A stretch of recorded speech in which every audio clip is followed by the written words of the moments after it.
Арнаға тіркелеміз, лайк басамыз. Махаббат мұнарасы 11-ші бөлім. Біздің мақсатымыз оларға бай болып көріну. Сенімсің бе Егемен? Қолымнан келеді ме? Досым адамдарды алдап ұту әдісі қызғаныш.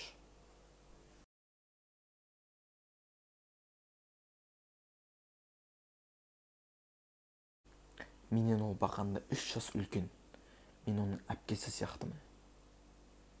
Неге сол әйелден қорқасың? Сен де солардың бірі болып кеткенсің бе, Илай? Мен тек саған түсінікті тілде сөйлеу үшін осы болды. Анамыстаның үйіне камера орнатасың ба, әлде 24 сағат аңдисың ба? Әр бір алған демінен хабарым болатын болсын.